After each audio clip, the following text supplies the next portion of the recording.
내 남편의 변심입니다. 변심. 안녕하세요. 두 아들을 둔 결혼 10년 차 주부입니다. 제 남편은 밤낮 할 것 없이 저를 좀처럼 가만두질 않는데요. 바로 죽을 듯한 그 변덕으로 매일 밤낮 저를 괴롭힙니다. 외식을 하는 날엔 여보 우리 뭐 먹을까? 갈비살 어때? 아유 갈비살 좋지. 가자. 고깃집에 다 와서 아니야. 갈비살은 무슨 저기 해물찜 먹으러 가자. 한참을 돌아 해물찜 식당에 도착하고 나면 아니야. 갈비살 먹는 게 낫겠어. 갈비살 먹는 게 낫겠어. 우리 다시 가자. 왜 나는 이해되는데요? 나는 이해돼요. 약간은 뭐 그럴 수 있지만 진짜 그냥 해물찜 먹어. 그래서 해물찜을 먹으면 이 인간 한다는 소리가 먹는 내내 맛없어. 갈비찜 먹을 걸 그랬어. 갈비찜 먹을 걸. 왜 해물찜 먹자고 그래가지고. 나 갈비살 진짜 먹고 싶었는데. 아까 갔으면 나 갈비살 거기서 해물찜 먹으라고 내가 얘기 안 했을 텐데. 갈비살 아까 먹으러 갔어야 했는데. 갈비살 먹을 거. 갈비살 먹을 거. 갈비살. 이럴 때 기절해버려요. 어떡해. 쓰러져봐요. 어떡해. 근데 제가 더 기가 막힌군요. 연애부터 결혼까지 12년 동안 남편은 제가 아는 것만 10번 직장을 옮겼다는 거죠. 10번 직장을 옮겼다는 거죠. 심지어 하루 다니고 때려치게 되는데 결국 남자는 역시 사업이지. 난 오너가 채지는 것 같아. 여보 나 식당 차릴래. 그렇게 식당을 차리더니 장사가 잘 된 날은 야 오늘 매상 최고다. 장사기 잘했어. 정말 잘했어. 장사가 안 되면 나 때려칠래. 안 해. 식당 안 해. 시작한 지 1년도 채 되지 않는 식당을 이틀에 한 번꼴로 못 해먹겠다 노래를 불러대는데 제가 남편을 바꿔치우고 싶다니까요. 변덕이 심해도 너무 심한 제 남편 어쩌면 좋죠?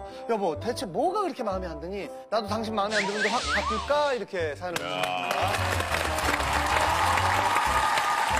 신기하네요. 이런 남편이 아내에 대한 사랑은 변함이 없나 봐요. 그렇죠. 예. 그게 신기하네. 하루 매상에 따라서 이게 계속 왔다 갔다 하는 남편 때문에 고민의 주인공을 모시겠습니다. 어서 오세요.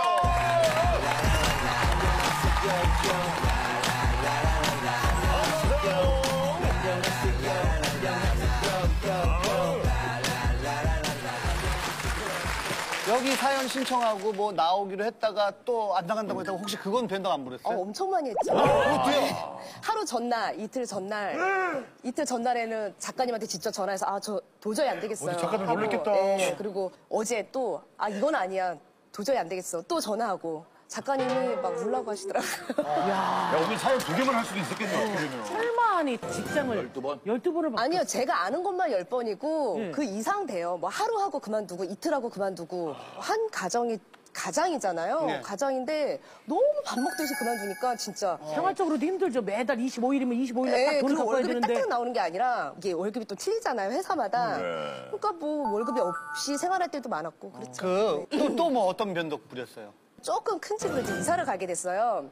가는데 자기가 이제 물고기를 키워야겠대요, 갑자기. 그래서 물고기? 퇴근하고 집에 딱 왔더니 정말 거실만한 수족관 이만한 게 딱 있는데 제가 너무 놀래갖고 정말 컸거든요. 그러고 나서 또 2만 원짜리 물고기를 40만 원어치를 또 샀어요. 그것뿐만이 아니라 한 마리에 80만 원짜리 물고기가 있어요. 뭐야? 뭐 애칭이 뭐 용갈이라고 이렇게 자기가 애칭을 붙였는데 네. 애지중지 막 장난하게 그렇게 키우더라고요. 그나마 잘 키웠으면 됐지. 왜? 뭐가 문제예요? 아니 그것도 오래 한 게 아니에요. 1년 이상을 안 넘겨요. 그럼 그거 어떻게 해? 1년 안에 끝냈죠. 다 팔아 넘겼죠. 80만 원짜리 물고기 이거 뭐야? 동물농장 아저씨는 저도 잘 모르겠는데 어떤 건지 제작진이 준비를 했다고 합니다. 물고기? 자, 고기가 뭐야, 이거? 저게 80만 원짜리야? 네, 저 한 마리에 80만 원짜리. 저게 크기가 얼마나요? 뭐예요? 크기도 꽤 먹일 큰데 건가? 팔게 된 계기가 이렇게 겨울이었어요. 온도를 높여야 되잖아요. 수족관을. 둘이 사는데 아기가 있기 전에 40만 원, 50만 원씩 나와요. 많이 나왔다. 그러니까 자기도 본인도 이거는 아니다 하면서 이제 결국에는 다 팔아버리더라고요. 다 팔더니 그 다음에는 자기야 나 출퇴근으로 자전거 샀대. 또 시작을 하는 거예요. 그래서 또 시작을. 한 달 동안 출퇴근을 하더니 역시 또 직장에다가 자전거를 모셔놓고 바꾸고 하고 한 제가 아는 것마다 5번? 자전거를? 네, 자전거만. 근데 남편이 자전거만 사는 게 아니라 풀 옵션 있죠. 모든 장갑, 장비를 뭐, 그다음에 저 우선은 옷부터 다 해서. 사요. 그리고 또 팔 때는 그런 거 생각 안 하고 또 나 돈 더 받았어. 또 뭐 이렇게 또 항상 자기 합리화를 하다 보니까 제가 더 받은 걸 확인해봤어요? 더 받는 거 말이 안 말이 안 되지. 그러니까. 많은 경우가 말이 안 그래서 항상 이렇게 싸우고 싶지 않으니까 저는 그냥 그런가 보다 하고 그리고 나서 이번에는 이제 자전거를 또 다 팔았어요. 이제 장사를 시작하잖아요. 자기가 오토바이가 있어야겠대요. 왜요? 장사는 이제 자기가 직접 마트에 가서 물건도 떼야 되니까. 뛰다 보니까 그랬는데 1년이 안 됐어요. 저희가 장사를 한 게 1년 안에 지금 오토바이 세 번째. 1년 안에 지금 오토바이 세 번째.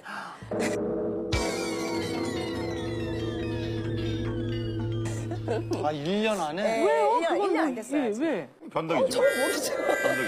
변덕이 정말 심하다 보니까 이유를 바꾸고. 아니, 연애할 때 이렇게 느껴졌을 근데 거 아니에요? 연애했을 때는 모르겠어요. 눈에 콩깍지였는지 제가 다니던 직장 근처로 또 그만두고 글로 왔어요. 그러니까 오히려 되게 자상해 보이고 오히려 나를 정말 원래 사랑하나 옮기는 보다. 건줄 모르고. 진짜 후회 많이 예. 했어요. 네. 변덕이 심한 남편. 어디 계세요? 전혀 그런 느낌이 아닌데. 너무 마음에 안 들어서 아까 그 직장 계속 들어가자마자 하루 만에 그만두고 왜 그랬던 거예요? 직장은 제가 이제 중국 요리사였어요. 이제 아무래도 요리사들이 좀 일이 힘들고 자기가 원하는 기술이 있잖아요. 그렇죠. 기술도 더 배우길 바라고 직장 동료들 간에 이제 트러블이 좀 있을 때는 그렇게 해서 또 옮기기도 하고. 아니, 근데 저도 사회생활을 10년 네. 넘겠어요. 근데 사람이 자기 입맛에 맞는 직장은 없잖아요. 뭐 자기 스타일이 아니라 이유가 항상 틀려요. 자기 스타일? 네, 정말 그러면 가게 하시면서 매상 좋으면 좋았다가 매상 떨어지면 괜히 했어. 이거는 왜 그러는 거예요? 저기 우리 싸우자는 얘기가 아니니까. 저기 우리 싸우자는 얘기가 아니니까요. 너무 긴장하지 말고 마세요. 말씀해주세요. 일이 힘들기도 하고 이제 저희 집사람이 제가 이제 아플 때나 저 대신 이렇게 좀 운영을 해줬으면 좋겠는 마음에 투덜대는 스타일이에요? 예. 예.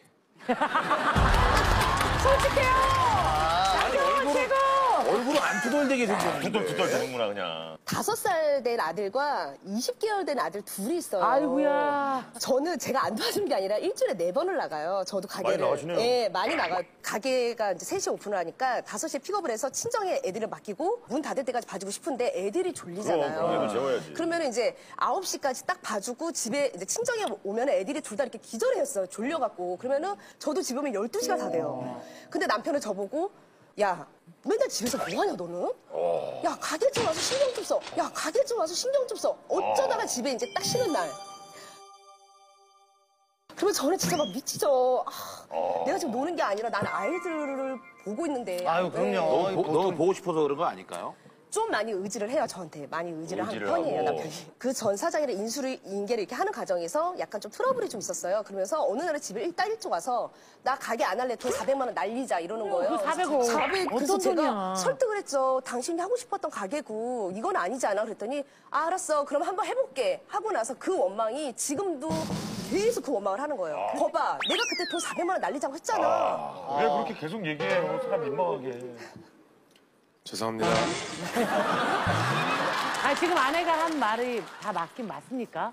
아니면 조금 오해가 있는 것 같아요? 맞아요. 제가 일에 대해서 스트레스를 좀 많이 받다 보니까 그렇게 되면 안 되지만 막 다 놓고 싶은 그런 마음이 들 때가 좀 많이 순간순간. 있어요. 그리고 이제 스트레스 해소 방법이 없으니까 와이프한테 이제 좀 그런 식으로 그래요. 그러면은 하나하나 차근차근 따져보자고요. 그래요. 첫 번째가 와. 어떻게 된 거예요? 예전 직장에 다니던 동료랑 이렇게 얘기를 하던 중에 재테크 얘기가 나왔어요. 어항 재테크? 그 2만 원짜리 물고기 이제 알텀 엔젤이라는 피쉬가 있어요. 중성어로 이렇게 키워서 팔아도 얼마 돈이 된다고 하고 타워를 댔을 때 약 1000개에서 1500개 알을 낳는데 오, 그럼 큰 돈 되네. 그거를 부화해서 다시 2만 원씩에 팔아도 어. 뭐 한 2천만 원 정도. 1호는 완전 그럴듯한데. 아우, 이거 뭐 피라미 거기에 냄새가 이제- 솔솔 나는데요. 그렇죠? 남들이 한 10년에서 15년에 그 이룰 거를 빨리 키워서 빨리 팔고 싶은 마음에 좀 그렇게 시작을 했었는데 그 아마존 강의 그 환경이랑 비슷하게 맞춰줘야 돼요. 온도라든가 습도라든가. 제 초보자가 굉장히 힘들었어요. 그래서 거의 떼죽음을 당해갖고 전부 이제, 그래서 이제 그럼 오히려 손해봤네요? 예. 손해 많이 봤죠. 그걸 부화하려고 산 건 아니고 그 어항만 2개는 뭐 하니까 물고기 다 죽고 이제 거의 없잖아요. 이제 잘 안 죽는 걸로 아, 한 마리를 낳는데 죽진 않고 예. 팔았어요? 좀 아프려고 할 때 예, 팔았어요? 건강하다고 하고 좀 팔았죠. 건강하다고 하고 좀 팔았죠. 오토바이나 자전거도 손해를 많이 봤어요?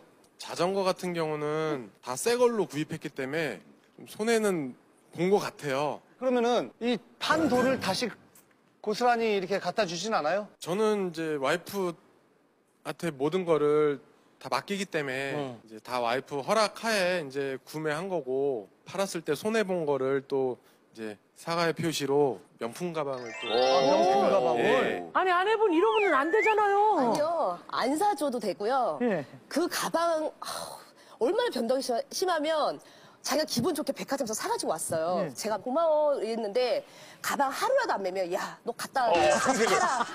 뭐 집에 이렇게 약간 좀 처박아 놓으면 그런 가방은 너한테 어울리지 않아.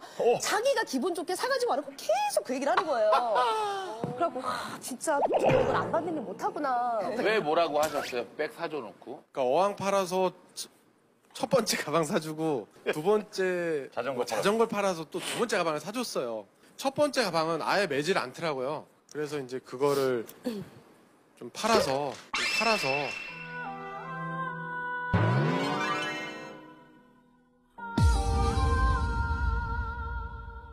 다시 내 거 좀 자전거 다시 사달라.